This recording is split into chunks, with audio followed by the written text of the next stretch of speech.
मैंने जर्मनी में मास्टर्स किस यूनिवर्सिटी से किया? मेरी मास्टर्स में ट्यूशन और लिविंग कॉस्ट्स क्या थी? मैं मास्टर्स समर इंटर्नशिप ढूंढते हुए अपनी यूनिवर्सिटी से 700 किलोमीटर दूर कैसे पहुंच गया? मास्टर्स थीसिस के लिए मैं दुनिया की सबसे बड़ी ऑटोमोटिव सप्लायर कंपनी में कैसे पहुंचा? मास्टर्स करने के बाद मुझे कौन सी जॉब मिली और उसमें मेरी क्या सैलरी थी? अगर आप ये सब जानना चाहते हैं तो ये वीडियो आपके लिए है, क्योंकि इसमें मैं आपको जर्मनी में अपने मास्टर स्टडीज के बारे में बताऊंगा। हेलो लीबे फ्रेंडे, वी गेट अस ऑय। हेलो फ्रेंड्स, आई होप आप सब लोग ठीक होंगे। अगर आपको मेरी वीडियो से बेनिफिट मिल रहा है तो प्लीज़ मेरे चैनल को सब्सक्राइब कीजिए, इस वीडियो को लाइक कीजिए, अपने फ्रेंड्स के साथ शेयर कीजिए और कमेंट भी वीडियो के नीचे लिखिए। पिछली वीडियो में मैंने आपको बताया कि मैं जर्मनी कैसे आया और मेरे यहाँ पे बैचलर्स करने का कैसा एक्सपीरियंस था। अगर आपने मेरी वीडियो नहीं देखी तो उसको मैं यहाँ पे लिंक कर रहा हूँ, इसको जरूर देखिए, क्योंकि इसको देखे बगैर आपको इस वीडियो का कॉन्टेक्स्ट ज़्यादा समझ नहीं आएगा। जैसे मैंने आपको पिछली वीडियो में बताया, बैचलर्स के एंड पे मैंने डिसाइड किया था कि मैं जर्मनी में ही रहूँगा और अपनी मास्टर्स की एजुकेशन कंटिन्यू करूँगा।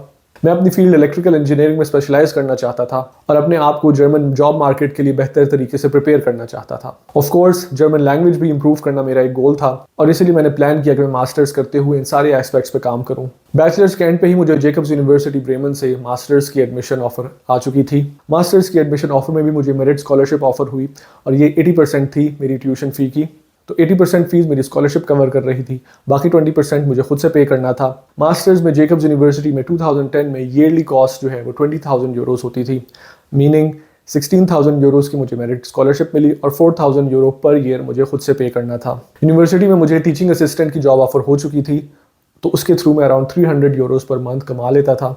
तो जो 4,000 यूरोस मैंने खुद से पे करने थे ट्यूशन के, उसमें मेरी यूनिवर्सिटी ने हेल्प की और उसको ट्यूशन पोस्टपोनमेंट में कन्वर्ट किया। ट्यूशन पोस्टपोनमेंट का मतलब ये कि मुझे ये पेमेंट फ़ौरन नहीं करनी थी, बल्कि अपनी मास्टर स्टडीज़ कंप्लीट करने के बाद पे बैक करनी थी। उसके ऊपर थे मेरे लिविंग एक्सपेंसेस। अपने लिविंग एक्सपेंसेस को पूरा करने के लिए मेरे पास यूनिवर्सिटी में एक टीचिंग असिस्टेंट जॉब थी ऑलरेडी। जेकब्स की एडमिशन ऑफर के साथ मुझे अपना वीज़ा एक्सटेंड कराने में ज़्यादा प्रॉब्लम नहीं हुई, क्योंकि मैं ऑलरेडी जर्मनी में था अपने बैचलर्स के लिए। उस टाइम पे ब्लॉक्ड अकाउंट की भी कोई रिक्वायरमेंट नहीं थी। वीज़ा अथॉरिटीज़ ने आराम से मेरा वीज़ा एक्सटेंड कर दिया। तो ब्रेमन में अपने फ्रेंड्स के साथ मैंने एक 2 रूम अपार्टमेंट रेंट पे लिया। इसका rent about 400 to 450 Euros per month था, इंक्लूडिंग ऑल एक्सपेंसेस। तो हम लोग 3 फ्रेंड्स थे जिन्होंने ये अपार्टमेंट शेयर किया। शेयर्ड बाथरूम और शेयर्ड किचन था हमारा।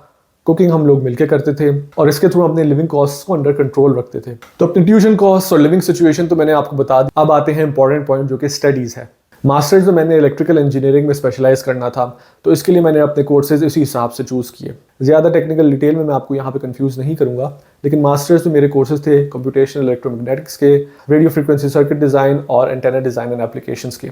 मैंने डिफिकल्ट कोर्सेज लिया और मेरा एम था कि मैं मास्टर्स में जो मैंने बैचलर्स में गलतियाँ की वो उनको रिपीट ना करूँ, अपनी पढ़ाई पे ज़्यादा फोकस करूं और अच्छे ग्रेड्स लूं। जर्मन लैंग्वेज के कोर्सेज भी मेरे साथ साथ चल रहे थे।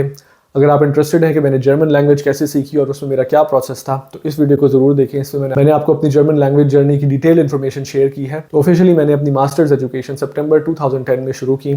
साथ साथ मैंने ये सोचना शुरू कर दिया कि मास्टर्स के फर्स्ट और सेकंड ईयर के बीच में जो समर ब्रेक आएगा उसमें मुझे एक इंटर्नशिप करना ज़रूरी है। तो इसके लिए मैंने इंडस्ट्री में इंटर्नशिप अपॉर्चुनिटीज़ ढूंढना शुरू कर दी थी। तो मैंने अपना CV और कवर लेटर जर्मन में लिखा और डिफरेंट कंपनीज में अप्लाई करना शुरू कर दिया। ऑफ कोर्स ज़्यादातर कंपनीज से मुझे रिजेक्शन मिली, लेकिन एक कंपनी थी जो मेरी प्रोफाइल में इंटरेस्टेड थी और ये कंपनी थी ट्रूम्फ। ट्रूम्फ जर्मनी में एक बहुत रिस्पेक्टेबल और बड़ी कंपनी है। तो इनका जो फ्राइबर्ग में रिसर्च और डेवलपमेंट का ऑफिस था, उधर से मुझे इंटर्नशिप के लिए इंटरव्यू कॉल आई। फ्राइबर्ग जर्मनी के साउथ में एक सिटी है और ब्रेमन जहाँ पे मैं मास्टर्स कर रहा था, फ्राइबर्ग उससे 700 किलोमीटर्स दूर है। वैसे तो मुझे अपनी यूनिवर्सिटी से ज़्यादा दूर जाने का शौक नहीं था, लेकिन मेरे पास कोई ऑप्शन नहीं था। यही इंटरव्यू कॉल थी मेरे पास, तो मैं यहाँ चला गया अपना इंटरव्यू देने के लिए समर इंटर्नशिप 2011 के लिए। तो इंटरव्यू मेरा अच्छा हुआ, उनको मेरी प्रोफाइल पसंद आई और उन्होंने मुझे इंटर्नशिप ऑफर भी कर दी। तो मैंने डिसाइड किया कि अपने फर्स्ट ईयर के बाद मैं फ्राइबर्ग में जाके अपनी समर इंटर्नशिप करूँगा और जून 2011 मैंने 3 मंथ इंटर्नशिप फ्राइबर्ग में ट्रूम्फ कंपनी के साथ शुरू कर दी। वो 3 मंथ्स जो मैंने फ्राइबर्ग में एज एन इंटर्न गुजारे मेरी जर्मन लाइफ में बहुत इंपॉर्टेंट थे। उसके मल्टीपल रीजंस थे। सबसे पहले ये कि मुझे फर्स्ट टाइम जर्मनी में इंडस्ट्रियल एक्सपीरियंस गेन करने का मौका मिल रहा था। सेकेंडली ये कि इंटर्नशिप कम्प्लीटली जर्मन में थी। इंटर्नशिप का पूरा इंटरव्यू प्रोसेस और फ्राइबर्ग में रहते हुए अपने कॉलीग्स और अपने लैंडलॉर्ड सब लोगों के साथ मैंने जर्मन में कम्युनिकेट किया। इससे मेरी जर्मन लैंग्वेज की नॉलेज भी बहुत तेज़ी से इंप्रूव हुई और जर्मन नॉलेज में भी स्पेसिफिकली जो टेक्निकल टर्म्स थी, जो इलेक्ट्रिकल इंजीनियरिंग, इलेक्ट्रोमैग्नेटिक्स, एंटेनाज और रेडियो फ्रीक्वेंसी सर्किट से रिलेटेड थी, वो मैंने सारी जर्मन लैंग्वेज में सीखी। अगर आप जर्मनी में रहते हुए अपनी फील्ड में टेक्निकल टर्म्स भी सीख लेते हो जर्मन लैंग्वेज के साथ, तो ये आपको बहुत हेल्प करता है जर्मनी में इंटरव्यूज देते हुए अपनी एक्सपर्टीज शो करने के लिए। अगस्त 2011 में अपनी इंटर्नशिप करके मैं वापस यूनिवर्सिटी आ गया मास्टर्स का सेकेंड ईयर स्टार्ट करने के लिए। फोर्थ सेमेस्टर्स में सारे स्टूडेंट्स मास्टर्स थीसिस करते हैं। तो ये थीसिस करने के लिए मेरे पास ऑप्शन था कि मैं यूनिवर्सिटी में ही अपने प्रोफेसर के साथ करूं या मैं इंडस्ट्री में मास्टर्स थीसिस की अपॉर्चुनिटीज़ ढूंढूं। जर्मनी में स्टूडेंट्स के लिए एक अच्छी बात यह है कि यहाँ पे आपको ड्यूरिंग स्टडीज़ मास्टर्स या बैचलर्स में इंडस्ट्रियल एक्सपीरियंस गेन करने के बहुत सारी अपॉर्चुनिटीज़ प्रोवाइड होती हैं। ये प्रैक्टिकल एक्सपीरियंस अगर आप अपनी CV पे लिखते हो तो अपनी स्टडीज़ के बाद आपको जॉब मिलने में बहुत ज़्यादा हेल्प मिलती है। तो coming back to my situation, मेरे पास यूनिवर्सिटी में तो प्रोफेसर के साथ मास्टर्स थीसिस करने का चांस था ही, लेकिन मैंने सोचा कि मैं इंडस्ट्रियल एक्सपीरियंस गेन करूँगा। उसके लिए मैंने मास्टर्स थीसिस की अपॉर्चुनिटीज़ देखना शुरू की।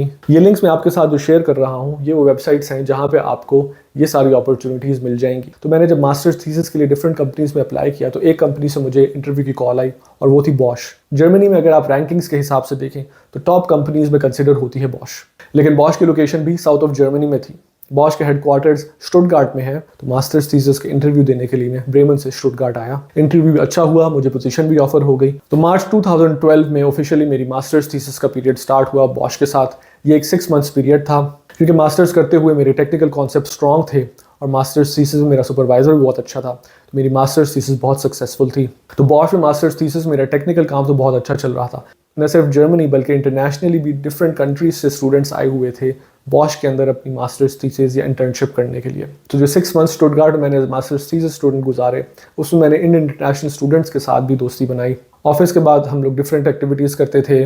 उन एक्टिविटीज़ में था यूरोप में डिफरेंट सिटीज़ को एक साथ एक्सप्लोर करना एज अ ग्रुप, साथ मिलकर कुकिंग करना, different international dishes try out करना, फ्रेंड्स के साथ डिफरेंट स्पोर्ट्स एक्टिविटीज़ करना। तो स्टुटगार्ट में वो जो मेरे 6 मंथ्स गुजरे वो मेरे लिए बहुत मेमोरेबल थे। मैं यही सोचता हूँ कि उस वक्त मास्टर्स थीसिस इंडस्ट्री में करने वाला डिसीजन मेरा सही था। ये सारे नए एक्सपीरियंस मुझे ब्रेमन में रहते हुए अपनी यूनिवर्सिटी में नहीं मिलने थे। मेरी मास्टर्स थीसिस जब कंप्लीट हुई और मैंने अपनी मास्टर्स थीसिस सबमिट की तो मेरे लिए एक बहुत अच्छा सरप्राइज था। मास्टर्स थीसिस मुझे 1.0 यानी परफेक्ट ग्रेड मिला। तो अब मैं एक्सपेक्ट कर रहा था कि बॉश में इतनी अच्छी मास्टर्स थीसिस करने के बाद मुझे कोई ना कोई अपॉर्चुनिटी मिलेगी, लेकिन अनफॉर्चुनेटली हमेशा ऐसा नहीं होता जैसा आप सोचते हो। बॉश में मुझे मास्टर्स थीसिस कंप्लीट करने के बाद कोई भी जॉब नहीं ऑफर हुई। कंपनीज की डिफरेंट हायरिंग पॉलिसीज होती हैं। ज़रूरी नहीं कि जिस वक्त आपकी थीसिस कंप्लीट हो, आप जॉब मार्केट में एंटर होने के लिए रेडी हो, उसी वक्त कोई कंपनी आपके लिए एक अच्छी जॉब ऑफर लेके बैठी हो। बट ऐसी बात नहीं कि मैं कंप्लीटली होपलेस था या जॉबलेस था। मुझे स्टुटगार्ट में रहते हुए मास्टर्स थीसिस के एंड पे बेर्ट्रांड, जो कि इंजीनियरिंग सर्विसेज कंपनी है, उसने एक जॉब ऑफर की थी। क्योंकि मेरे पास और कोई ऑप्शन नहीं था मास्टर्स के बाद किसी जॉब का, तो मैंने वो जॉब एक्सेप्ट की। तो 2012 में मास्टर्स से फ्रेशली ग्रेजुएट करके जब मैंने अपनी फर्स्ट जॉब शुरू की बेर्ट्रांड में, तो मेरी ईयरली पे थी 42,000 यूरोज़। तो 2012 में 42,000 यूरोज़ पर ईयर एक बहुत रिस्पेक्टेबल सैलरी थी। इस सैलरी में उस टाइम पे भी स्टुटगार्ट में मैं एक अच्छा सिंगल अपार्टमेंट रेंट पे ले सकता था। अपने लिविंग एक्सपेंसेस तो मेरे बहुत आराम से पूरे हो रहे थे और उसके साथ साथ जो मैंने यूनिवर्सिटी की ट्यूशन पोस्टपोनमेंट पे बैक करनी थी जो कि 8,000 यूरोज़ थी, वो भी मैं स्टार्ट कर सकता था। लेकिन जब मैंने जॉब स्टार्ट की तो मैंने रियलाइज़ किया कि इस जॉब में मेरे लिए ज़्यादा ग्रोथ पोटेंशियल नहीं है। तो उस टाइम पे मैंने प्लान करना शुरू किया कि मैं क्या स्टेप्स लूँ जिससे मैं अपने करियर में बेहतर तरीके से प्रोग्रेस कर सकूँ। तो इस पॉइंट पे मैं इस वीडियो को यहाँ पे एंड करूँगा। इस वीडियो में मैंने आपको जर्मनी में अपने मास्टर्स का एक्सपीरियंस शेयर किया। अगर आपके दिमाग में कोई क्वेश्चंस हैं तो प्लीज़ मेरे साथ शेयर कीजिए कॉमेंट्स में। Thank you for watching and stay tuned for my next video.